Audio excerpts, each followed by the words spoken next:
At 07:42 on an icy morning in January 1944, a de Havilland Mosquito ran alone above northern Germany, a thin grey dart knifing through air so cold the cockpit glass crackled with frost. 28,000 feet below, a layer of broken cloud covered a landscape bristling with flak batteries, airfields, and cities that had been burning on and off for 4 years. Inside that wooden aircraft, Flight Lieutenant Edward Hayes watched a speck lift off from a German airfield far behind his left wing and begin to climb after him. 23 years old, 36 operational sorties, 0 victories, 14 times ordered, in writing and in briefing, to avoid combat at all costs. The Mosquito's Merlin engines droned at a steady high-altitude thrum, propellers biting thin air.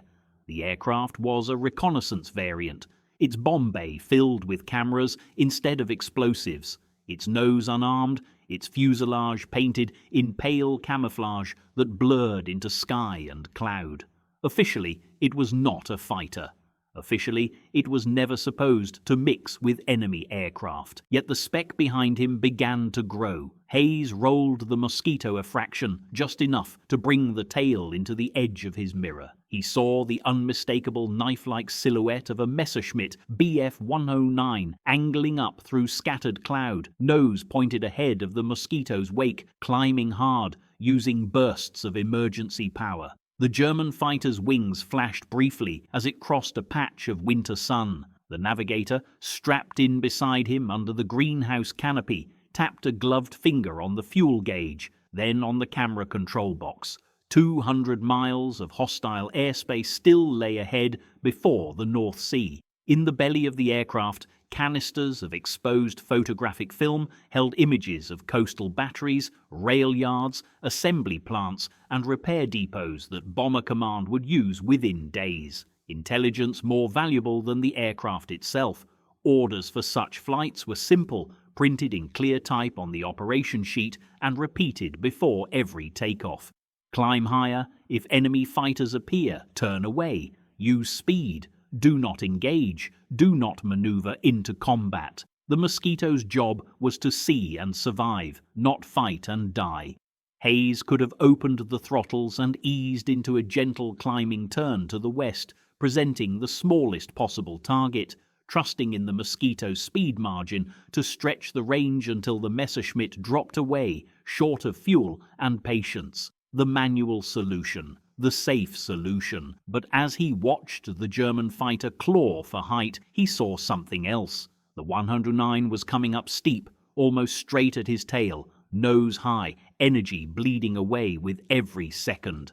The Mosquito, slightly heavier from fuel and cameras but still faster in level flight, was sitting above the Germans' ideal intercept point. Every foot the Messerschmitt gained, it spent like currency. Every degree of climb it held, it paid for in airspeed. The Mosquito had 2 things the German did not: altitude and latent speed. For 6 months, the pilot had been told that those advantages existed only for escape, that they were shields, not weapons. Now, high over winter Germany, with a single fighter climbing into thin air and a camera bay full of irreplaceable intelligence, he felt something click into place. Altitude was energy. Energy could be spent, and what could be spent could also be aimed. He pushed the nose forward a fraction, just enough to feel the Merlins pick up. The airspeed needle crept higher. The distance to the Messerschmitt's flight path tightened. The next decision would violate standing orders, risk a court-martial, and decide whether 2 men and several hundred feet of celluloid made it back to England. To understand how he reached this moment, bending a reconnaissance aircraft into a slashing intercept against one of the Luftwaffe's best fighters, it is necessary to go back 2 years to a different sky and a different kind of speed. The problem that created this choice began long before that cold morning. By early 1942, the Royal Air Force had a new tool and almost no idea how to protect it. The de Havilland Mosquito, built largely of wood when metal was scarce, flew faster than most fighters in service on either side. It carried no armor plate, no power-operated turrets. It relied on speed and altitude instead of gun positions and thick skin. Reconnaissance Mosquitoes of the Photographic Reconnaissance Units were among the most valuable aircraft in the British inventory. Each returned sortie meant entire German regions photographed in crisp, high-altitude detail. U-boat pens at Brest, V-weapon sites in northern France, synthetic oil plants along the Ruhr. Every image translated into target folders for bomber command, routing for night raids, and adjustments for naval convoys. Losing one aircraft meant little in terms of cost. Losing its crew and their habits meant the loss of experience that took months to build. Losing their film meant blind bombing and wasted lives elsewhere. Fighter sweeps could be replaced, reconnaissance could not. So doctrine hardened around the Mosquito like armor built of paper orders. Do not descend to engage. Do not accept combat. Maintain height at all costs. If fighters approach, turn away on a gentle maximum speed course. No violent maneuvers, no hard turns.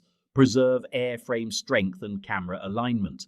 Trust that speed will stretch the gap and fuel will decide the rest. In briefing rooms from Benson to Benson's satellite fields, intelligence officers pointed to charts showing interception altitudes and ranges. The Mosquito, they said, could outclimb and outrun almost anything if it saw trouble early enough. Reality proved less cooperative. German controllers learned the thin arcs of British reconnaissance routes.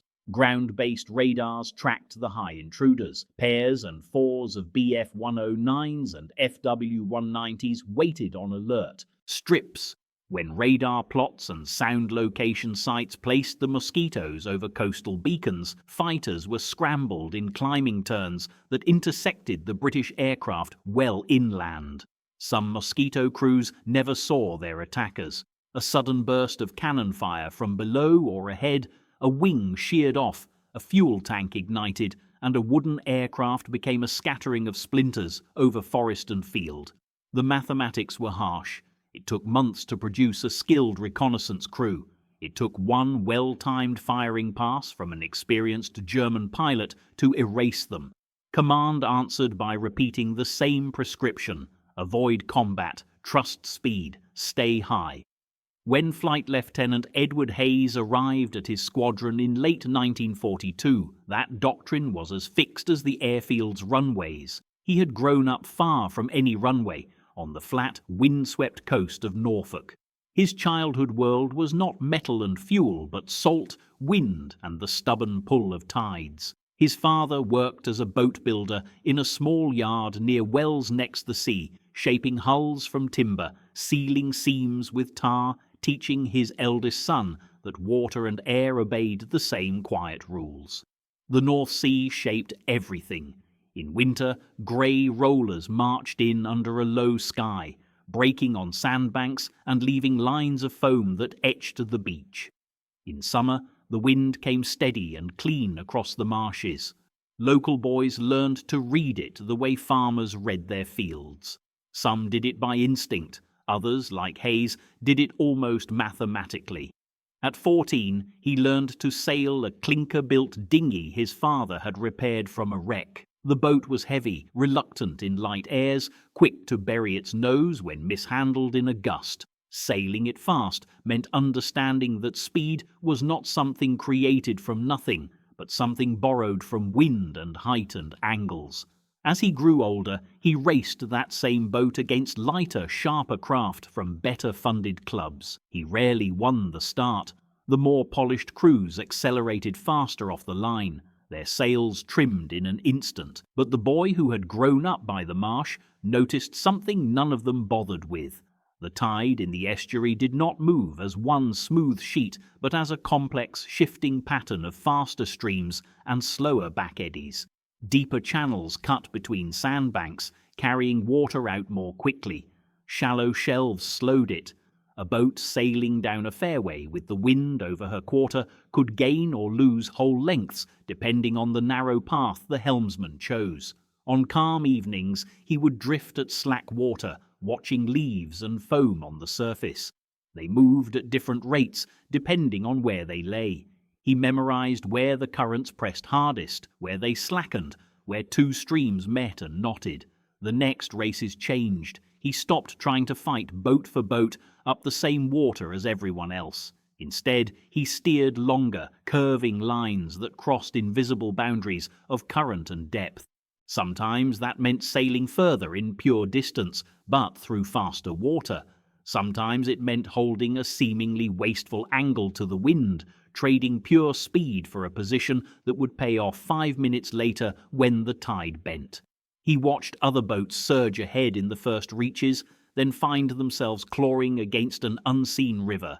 His own heavier dinghy, driven along the sharp edge of faster channels, would creep up on them from unexpected angles. Races were decided not in frantic bursts of speed, but in the quiet accumulation of small advantages built from invisible energy. When war came and the call went out for pilots, he joined the Royal Air Force as soon as age and bureaucracy allowed. Elementary training on Tiger Moths, then heavier, faster machines. Instructors noticed the same habit that had let him nurse an awkward boat into unexpected winds. He treated altitude and speed the way he had treated tide and wind, as reservoirs, as something to be managed, spent with care and turned into position rather than panic. He flew Blenheims at first, then twin-engined trainers, and finally transitioned onto Mosquitos, the aircraft that seemed closest in spirit to those sharp, fast-racing dinghies of his youth, built of wood, demanding, unforgiving if mishandled, rewarding if flown with respect for invisible currents. By the time he arrived at his reconnaissance unit, attrition had already shaped the squadron. Names had been chalked on dispersal boards and then rubbed away. Mess tables felt half empty. The veterans talked softly about aircraft that had simply not returned from deep penetrations into Germany. High, fast, supposedly safe, yet still caught by fighters that came out of cloud like thrown knives. The briefing officers repeated doctrine: avoid combat, climb away, trust the Mosquito's speed. Hayes accepted the words, but wind and tide had taught him something doctrine did not mention. A current that always ran in one direction could be predicted and exploited. Enemy fighters climbed from known airfields along known altitudes, controllers on the ground vectoring them onto lines that intersected his paths. There was a geometry to it. On his first few sorties deep into enemy territory, he did everything the manual demanded. February 1943, a winter mission over the Ruhr. The Mosquito climbed to operational altitude, settled into cruise, engines leaned for range. The target that day was a chemical plant near Leverkusen, its chimneys and rail sidings already known, but in need of updated imagery. The sky over the industrial region was layered with contrails. German fighters spiraled up beneath bomber routes, drawing claws across the thin white lines. A pair of Bf-109s surged up into Hayes's height band. The navigator called them out by clock position, calm on the intercom, as training demanded. Hayes did as instructed. He kept the turn shallow, preserved speed, edged away toward the west. The Messerschmitts climbed. Through his contrail level, fell back and broke away. The doctrine had worked that time. But as they left the region, flak bursts walked lazily into the air around them, guided by radar and predictor. The Mosquito's speed saved it, but not without jagged splinters scarring its tailplane and a thin run of fuel leaking from a punctured line. One more close brush. Another sortie spent as prey. Back at base, reports were filed. Controllers marked interception points. Intelligence officers pinned thin red threads on wall maps. The pattern grew more complex and more predictable at the same time. German radar watched from the coast inward. When a lone high intruder slashed across the plots, phones rang, scramble bells rang louder, and fighters climbed. Not from everywhere at once, from certain airfields that ringed industrial regions and major cities. Climbs followed familiar patterns, steep, power-hungry ascents, while the British aircraft closed the range, then shallow pursuits when the fighters topped out below. For months, Hayes studied the routes as carefully as he had once studied tide lines.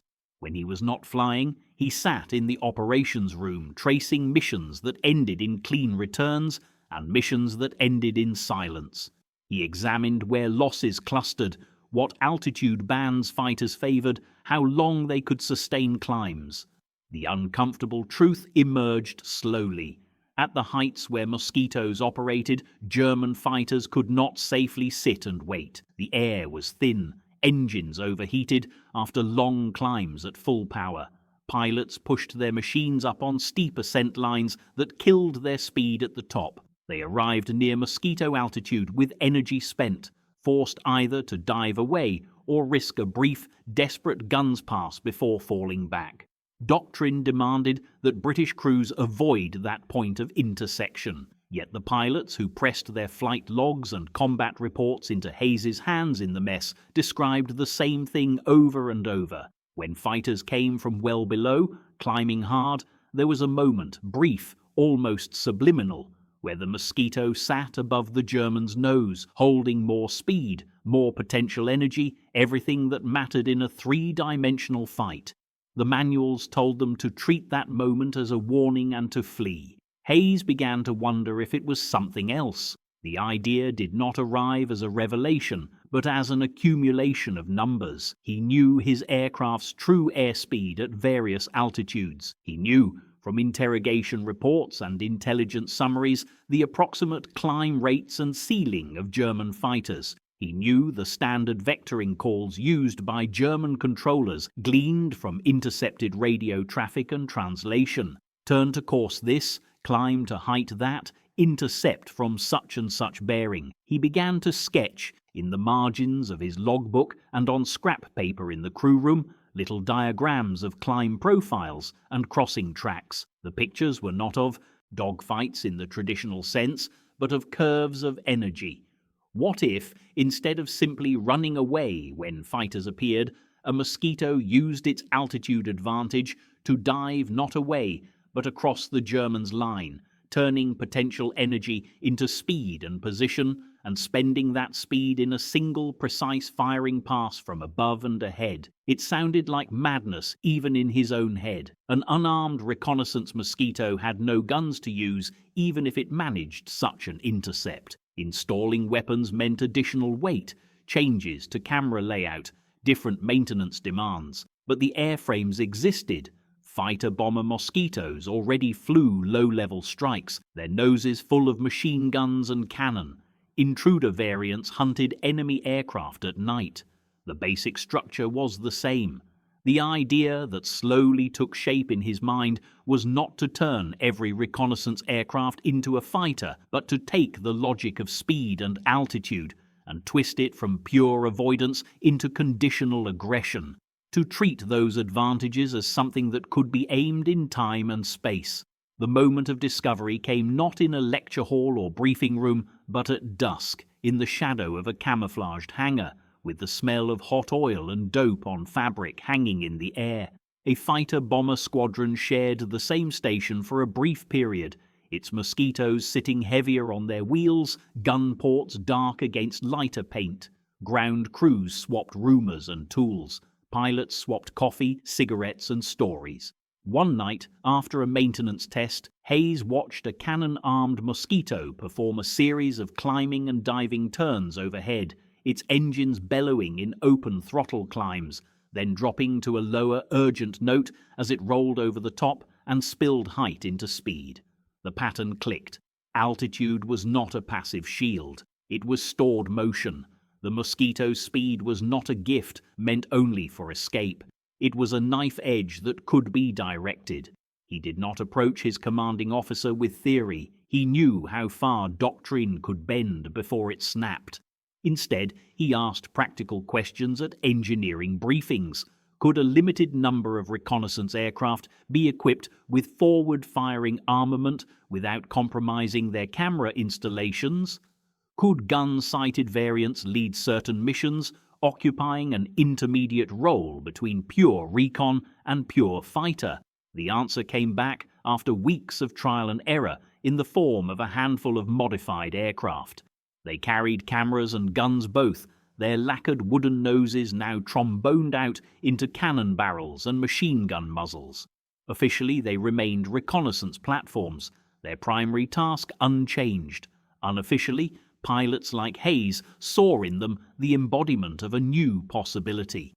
The first test did not come in an exercise. It came in cold, dangerous air above an enemy coast that had grown used to wooden intruders as prey, not predators. On that January morning over northern Germany, when the Messerschmitt left its airfield and began to climb on an intercept course, Hayes knew more than he had in those early missions. Over months, he had watched how fighters were vectored. He knew that this particular base, sighted inland from the coast, routinely threw single machines or pairs up against lone intruders rather than wasting larger formations. He knew roughly how long the German could sustain its steep climb before heat and drag robbed it of speed. The Mosquito he flew that day bore 4 20mm cannon in its belly and 4 303 machine guns in its nose, their weight trimming some of its performance but not enough to erase its edge at height.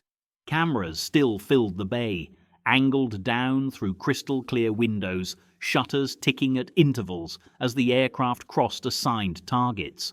For the first few seconds after spotting the climbing speck, he followed doctrine by habit, a gentle deviation, a slight increase in power, the familiar instinct to stretch the range. But the 109 came on, climbing into thinner and thinner air, its pilot committed to the intercept. There was a point beyond which the German could not easily break off. Too steep, too slow, too close to the Mosquito's altitude. Hayes pushed both throttles fully forward, feeling the Merlin's surge, superchargers whining as they dug into thinner oxygen. The Mosquito's nose dipped a fraction. Airspeed built. The aircraft no longer eased away on a shallow turn. Instead, it curved out and down, tracing a shallow arc that cut across the German's climb line rather than away from it. The navigator's eyes flicked between altimeter, airspeed indicator, and the growing shape below and behind. The Mosquito's wings trembled faintly at the added load. The horizon swung as the aircraft rolled and yawed. The fighter's tracks converged. The Messerschmitt's nose no longer pointed straight at the reconnaissance aircraft's tail. The geometry shifted. The Mosquito was no longer a fleeing target, but a fast descending crossing threat. Time compressed. In those seconds, the Mosquito became the sailing dinghy threading a narrow, fast current, while heavier hulls flailed in slower water. Everything was about when and where energy was spent. Hayes used the last few hundred feet of altitude like a final push of tide. He rolled through a banked turn that brought the Mosquito down and ahead of the German, then pulled gently to bring the gunsight's ring toward the point he knew the 109 had to pass through if its pilot meant to fire. The Messerschmitt's pilot, locked into a steep climb, saw the British aircraft's movement too late. To roll and dive away would mean stalling close to the top of the climb, hanging in the air like a thrown stone. To keep coming meant flying into the intersection. Flak bursts puffed distantly in the sky, irrelevant spectators. The cold air outside the cockpit screamed past the wooden skin. Inside, the crew heard only the deep, rising roar of the Merlins and the rattle of loose equipment as G-force nudged everything downward. At the planned crossing point, the Mosquito was moving considerably faster than the 109, its dive shallow but effective, its energy line arcing across the German's nose. Hayes did not try to track the fighter through a full deflection curve. He simply aimed at a fixed volume of sky a fraction ahead of the 109's projected path and held fire until the silhouette swelled into that space. When he squeezed the trigger on the control column, the Mosquito shuddered as all 8 guns erupted together. Flame spilled from the nose. Empty brass cases hammered against collection chutes. The tracer stream crossed the invisible junction where climb met dive. The Messerschmitt flew into it. Cannon shells hammered into the 109's engine, cowling and cockpit. Panels blew outward. A smear of smoke and vapor trailed back. The fighter rolled abruptly, stalled at the top of its climb, and then fell off into a tumbling, smoke-wrapped spiral that disappeared into the cloud layer below. No parachute appeared. The Mosquito leveled, speed still high, wings humming with stress. The navigator made a brief mark on the map in pencil, a note of time and position, no celebration. The cameras kept clicking, collecting the images they had come for. Officially, the combat did not exist until after landing. Officially, they had been attacked and forced to defend themselves. Unofficially, for the first time, a German fighter had been destroyed by a reconnaissance Mosquito that had chosen the engagement instead of fleeing it. Back at base, the debriefing officer listened without expression as the crew described what they had done. The gun camera film was run through a viewer. The dark shape of the 109 grew, crossed the frame, and blossomed into fire. Questions followed. Why had they dived instead of continuing to evade? Why had they not stayed high and trusted their speed? The answers did not fit easily into doctrine. They were about angles and energy, and an understanding of how long a climbing fighter could survive at thin altitudes. They were about a single opportunity created not by recklessness, but by a deliberate inversion of the logic of escape. The report went upward through channels. Some regarded it as an anomaly, a risky improvisation. Others, studying the growing losses among reconnaissance crews, recognized in it a possible tool. Over the next months, the idea spread not as a grand tactical revolution, but as a quiet change in how some crews thought about their aircraft. A handful of Mosquito reconnaissance squadrons received more gun-armed variants. Initially, they were used cautiously. Doctrine still demanded avoidance, still emphasized the irreplaceable value of film over fleeting kills. But within that framework, a conditional clause appeared. If interception is unavoidable, and if altitude advantage exists, crews may use controlled dives across attacking fighters' climb paths to disrupt or destroy the interceptors. Pilots like Hayes began flying as forward eyes on certain missions, leading slightly ahead and above unarmed or lightly armed reconnaissance aircraft. Their task was twofold: continue to gather intelligence and, if necessary, use speed and altitude offensively to break up attacks. The technique that emerged was not traditional dogfighting. There were no turning duels or prolonged chases. Instead, there were calculated single-pass interceptions. Radar plots showed the pattern. German fighters scrambled to climb into position. Instead of seeing British intruders turn away, controllers watched as some Mosquitoes altered course in ways that did not match the old scripts. They dipped, crossed, and accelerated, forcing climbers into hurried evasions or deadly intersections. Against inexperienced German pilots, the result was brutal and swift. Aircraft committed to steep climbs found themselves suddenly scissored by fast diving Mosquitoes that appeared in unexpected places. Against experienced pilots, the effect was more subtle but still valuable. Knowing that certain Mosquitoes could and would attack from above, they approached with more caution, taking shallower climbs, preserving energy, taking longer to reach interception heights. Every second they delayed was another second that cameras caught rail yards, ports, and factories unmolested. Squadron records began to show a small but significant change in numbers. Losses on deep reconnaissance missions dropped incrementally where armed Mosquitoes flew with this new aggressive understanding of their performance. Not dramatically at first, but enough for intelligence officers to notice. By late 1944, as the Luftwaffe's resources thinned and fuel shortages bit, Mosquito crews using these tactics found themselves not just surviving, but at times actively suppressing enemy air activity along critical routes. Bomber streams at night, escorted in part by Mosquito night fighters, benefited from the same logic.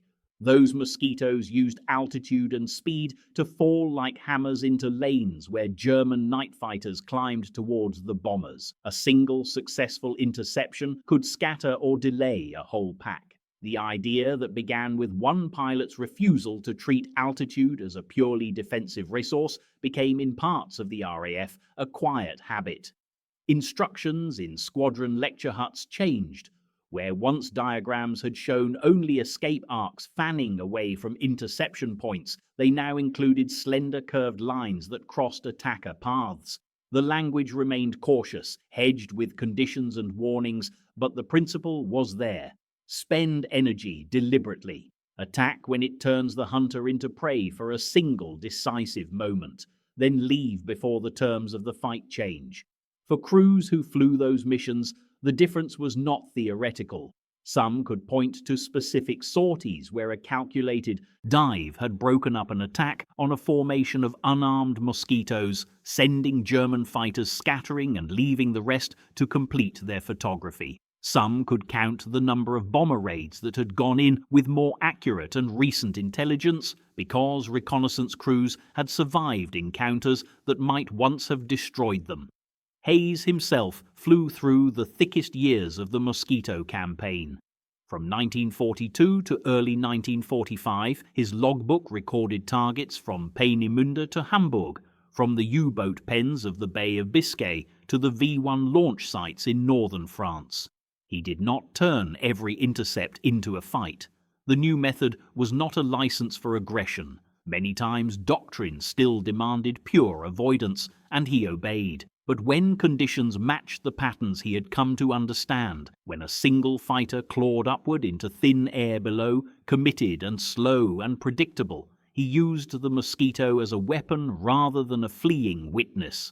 By the end of his tour, his crew had claimed several enemy fighters, destroyed or driven off in ways that saved not only their own lives, but the film aboard other aircraft. When the war ended, the Mosquito's reputation settled quickly into legend. Historians and aviation writers praised its speed, its range, its wooden ingenuity. They told stories of precision strikes against Gestapo headquarters, daring low-level raids on prisons, high-speed trips to Berlin that mocked the Reich's air defenses. The reconnaissance missions continued in memory as faint lines on maps and faded photographs in archives. The incremental shift in doctrine that had turned a shield into a conditional blade was rarely mentioned by name. Tactics, once revolutionary, became background assumptions, absorbed into the broader truth that the Mosquito had been fast and versatile and deadly when required. Flight Lieutenant Edward Hayes finished his last operational sortie in the spring of 1945. His final landing was unremarkable. No enemy fighters shadowed the airfield. No flak bursts walked toward the circuit. The Merlins cooled under a soft British rain. Ground crews chocked the wheels. A tired pilot and navigator climbed down from a wooden fuselage that bore the scars of long service, patched flak damage, worn paint, oil stains, but stood unbroken. He left the RAF before the decade closed. Post-war Britain did not have much room for former pilots and their internal geometries of speed and angle. He married, found work in civil aviation for a time, then in coastal surveying, walking shorelines with the same quiet eye that had once traced currents and intercepts in the sky. The diagrams and sketches he had drawn during the war yellowed in a box with old logbooks and photographs. Official recognition of his specific contribution to Mosquito tactics was minimal. There were mentions in squadron histories, notes in training pamphlets, anonymous diagrams redrawn by staff officers in cleaner lines, the lives. Saved and missions completed because a handful of crews looked at speed and altitude differently were measured not in medals but in the absence of certain names on certain memorials, crews who returned, sorties that did not end in missing aircraft reports, bombing raids that struck targets whose details had been properly photographed only days before. In the end, the Mosquito story became the story of an aircraft more than of the people who had reshaped how it was used. The war moved into history. New conflicts, new machines, new doctrines drew attention away. On some winter days along the Norfolk coast, long after victory parades and rationing and headlines, a grey-haired man could stand on a dune and watch gulls tilt into the wind over the marsh, their wings adjusting with tiny, precise changes of angle to turn invisible currents into motion. He understood, as he always had, that energy lived in height and speed, and that survival sometimes meant choosing when to spend it, not merely hoarding it. Most people who walk that shore do not know his name, but the archives remember it in ink on flight logs and in faint pencil lines on maps. And above those old, thin sheets of paper, there hangs an unspoken ledger of lives and missions altered because one Mosquito pilot, told to evade, learned how to turn escape into attack. Most people never learned his name, but now his story sits alongside the legend of the aircraft he flew, woven quietly into the long, thin contrails that once stretched over a hostile continent and did not break.